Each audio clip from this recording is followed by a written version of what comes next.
Run It Studios is the home of the Run Radio podcast and runradio.net, a podcast and station about the relentless, resilient, and innovative types, inspiring strides in life, business, and beyond. Welcome back to Run It Studios, Run Radio podcast. My name's Trina Wilcox, and we talk a lot about resilience, mindset, and culture in motion, running things literally and metaphorically. And today, my guest is someone who knows a thing or two about that. Welcome, Kimberly Haley-Coleman. You have this amazing nonprofit that you have come up with. Tell me a little bit about it and what sparked, what ignited the spark. So Trina, I was actually in a different for-profit corporate world when I started this, and so there are kind of lots of things that came together. So there's a various sparks, and then I have super strong sparks throughout the experience I can share as well. But I had done a lot of travel growing up. I was very fortunate and privileged to do, and when I was working in other countries as part of my career, when I would be there over the weekends, rather than wanting to do touristy things, which I had already done, I wanted to try and serve. I contacted Habitat Humanity, all sorts of organizations saying, can I come and give just for a short period of time? So that's all I have. And I was shocked over and over to find that people just weren't in a position to allow me to come and serve for short term because it's taking somebody off whatever they were going to do, whoever's going to train or supervise me. And so I kind of slowly started organizing my own service by going up to people and communities saying, hey, what can I do? Can I help you with this, that, or the other? And it really grew from that. And then finding other communities that were like-minded and wanted to engage and share in their lives, coming back, coming home, telling people, hey, I did this really fun, joyful thing. And shocked again to find other people go, oh gosh, I would love to do that. The next time you go, can I go with you? And that was when I thought, my gosh, it may not just be me that felt like that's something I needed in terms of a sense of joy and connectedness to humanity, and to feel a little bit like I'm having an impact in the world. I felt like, there's something about, in an office corporate environment, I was missing in terms of being able to uh, experience that human. We're all here for a reason. I can feel it and I'm happy about it. So that's kind of what led to it all. So, through that, you started formulating these ideas, and Global Aware is the organization that was born from this. That's right. And it's actually, if you don't mind me, it's Globe Aware. And so many people make that. We've Oh, tried to buy right. Global Aware, but it's always been three syllables, and it's everyone always calls it global. So, but yes, that is how Globe Aware. Okay, Globe Aware. And then that's even for the website, all of it. Our podcasts, globeaware.org. our YouTube channel, our Facebook, Instagram, LinkedIn, all of it. It's all Global Aware. I mean, you're right. When I land on your page, I'm thinking this is something that my husband and I would love to do. In fact, it reminds me of the days where I was sitting in that office, you doing the 9 to 5, thinking there's got to be more. If I take a trip, what can I do? And then, short of, committing your entire life to something that Right. it may not be conducive to your lifestyle or whatever your career path is at that time. This looks like someone could thread this through their lifestyle. So tell me about that. So if I'm Yeah. sitting here thinking, okay, so I'm going to be out of town this one weekend and Right. I would love to do something else, how do I get involved? That's right. So, and that's really what we exist for, why and how. We're really, our primary volunteers are busy working North Americans who don't have 2.5 months to give to the Peace Corps, and want to serve. So ours, you start on a Sunday, end on a Saturday. They're going to our website, our social media. They're picking out the location and the date they want to go, and they are when they arrive, we pick them up. We've got all of the service plan, the food, our culture and leisure activities.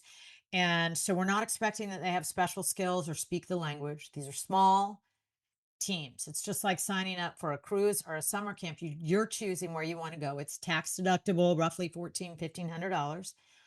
And we are doing small scale projects. So we're installing concrete floors in the homes of single moms, or assembling and distributing wheelchairs for landmine victims in Cambodia. We are building wattle and daub style homes in Kenya. They were all very different projects.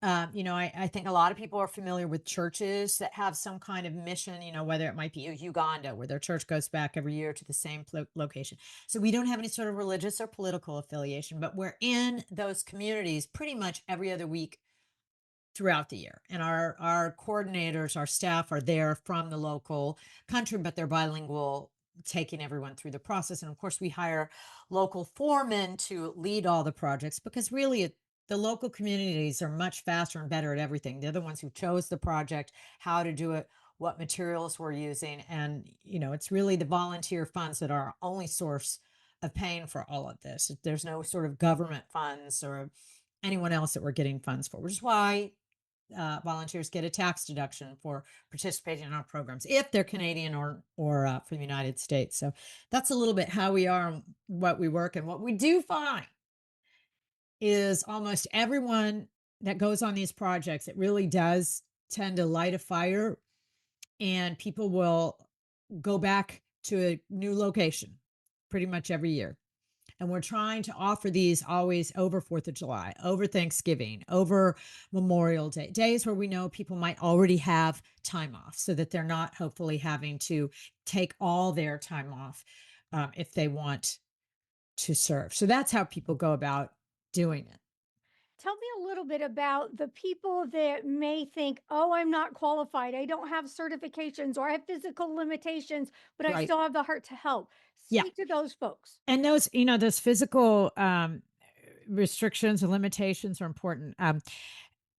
We are 501(c)(3), but we are not medical professionals. So in a couple of our locations, for example, Ghana or Zimbabwe, there might be places where it's recommended by the CDC, not by us, to take malaria prophylaxis. But we can give what the CDC recommendations are. We cannot tell people to get those medicines.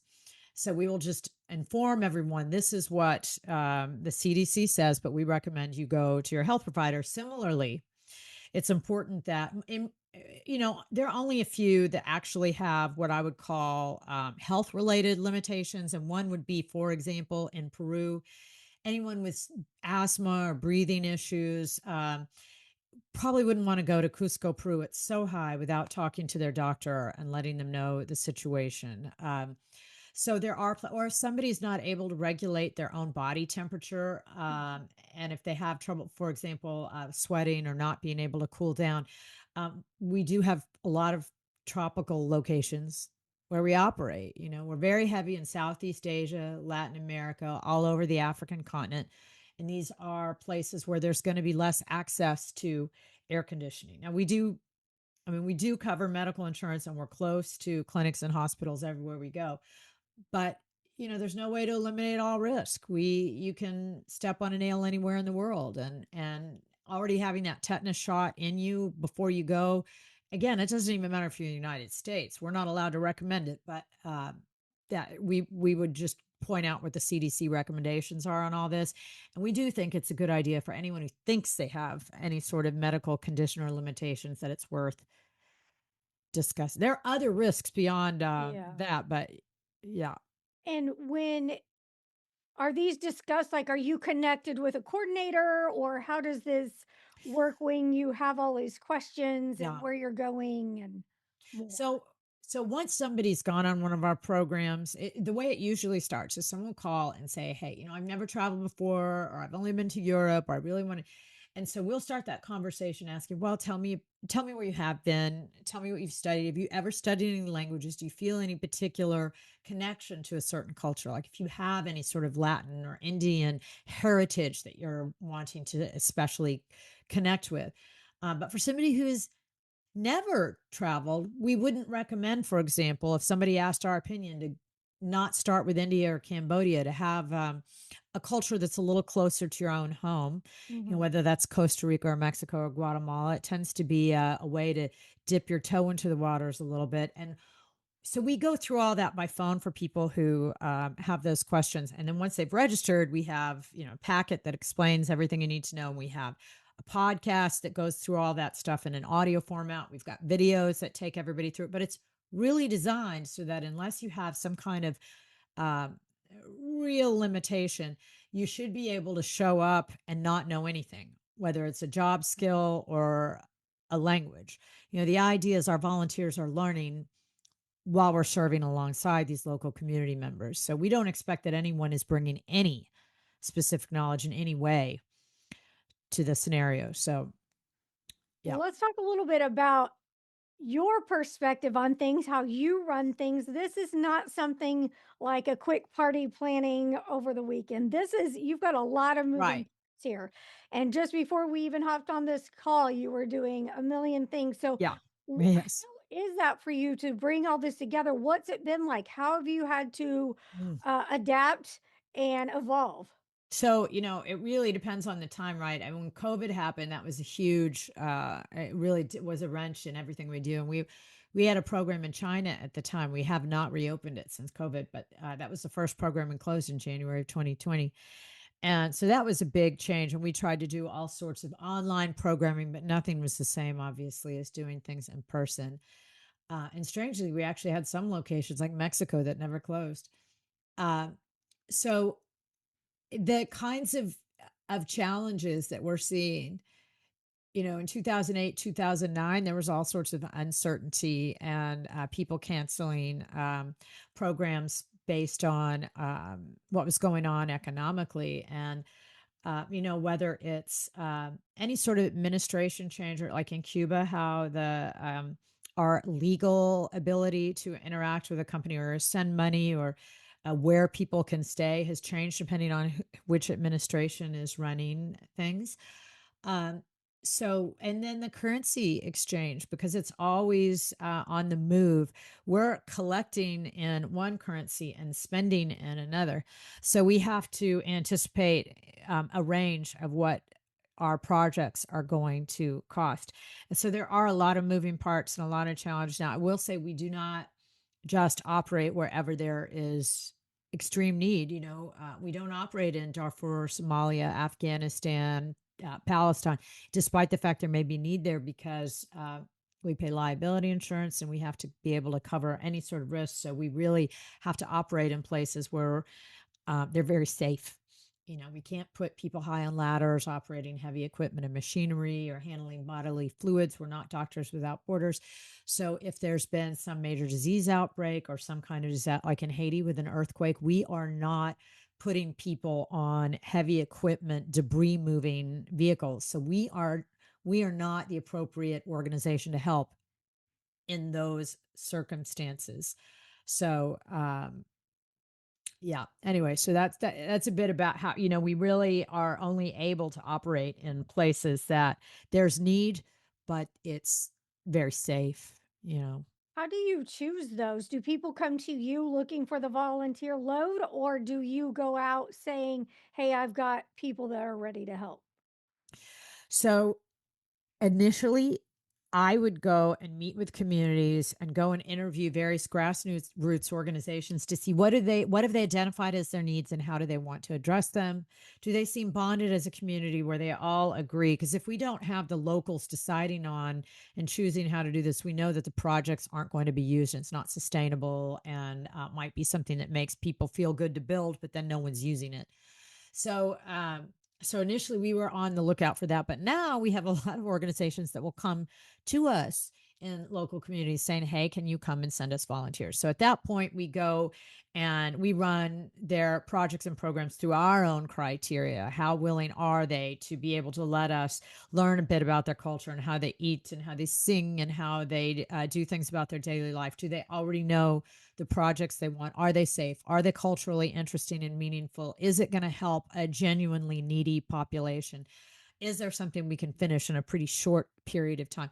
So now those organizations come to us and we will evaluate them on that. And they will change, again, whether they're having a Zika outbreak or, a hurricane, something like we will have to change where our program locations are. Now, fortunately, it doesn't have to change all that much, but it absolutely does. And we'll have, we had something unexpected happen a couple of weeks ago. We had a corporate group on our Peru program in Cusco, and which is a bucket list item for anybody going. And to do that, you buy your tickets in advance. They're attached to your passport so that you can't transfer them like an air ticket. And the night before, there was a protest. There was local disagreements over who should be running and benefiting from the trains that go to Machu Picchu, and they shut the trains down. And we've never had that happen in 25 years. And it's a long story. They actually did end up seeing Machu Picchu, but I mean, there are things that happen that we can't anticipate. And outside of a North American structure, there are different expectations of timelines and delivery and productivity.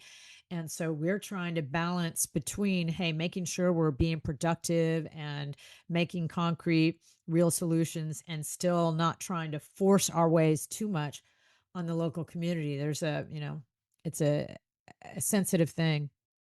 What's the biggest need for global wear right now?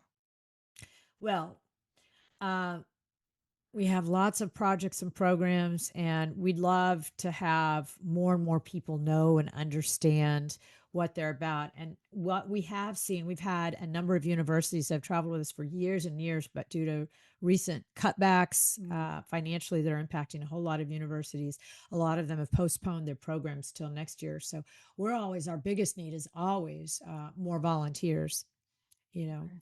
and and we have a fair number of corporate groups that go on our programs because so many employers offer contribution matching Oh, to wow. nonprofits. So in many cases somebody can pay $600 for their program, which is tax deduction for them when they write it to us, and their employer will pay the rest, or they'll give them volunteer paid days off, or people will use donor advised funds, or um, family foundations. There are all sorts of vehicles now for funding this kind of charitable involvement. Um, and I would say volunteers. We always need more volunteers. All right. And where people can go to get more information or listen to more information? We're everywhere you're going to look, really, all social media. I'd say Facebook, which says something about our demographic on who our standard volunteers is. Not TikTok is not our number one. It's definitely Facebook. And our podcasts and our YouTube channels, I mean, they're hopefully providing people really useful information that are just wanting to travel. If you're going to Cuba, you've got videos showing you this is how you fill out your tourist card. If you're going to Zimbabwe, this is how you get your Kazaa visa. We try and give little clips like this is what the bathrooms look like in Thailand. This is, so we've got information in every way we can think of. Our podcast has interviews with volunteers and with our coordinators. We've got daily diaries of people taking you through what's it like to be in the Philippines. So if you search Globe Aware, you'll find us in every direction you look. LinkedIn, everywhere. All right. Well, we will be looking. Thank you so much for sharing and doing what you're doing. It's great. Appreciate it. Oh, Tina, thank you so much for having us, guys. We really do appreciate it. No problem. You can learn more at runitstudios.com. We'll see you next time.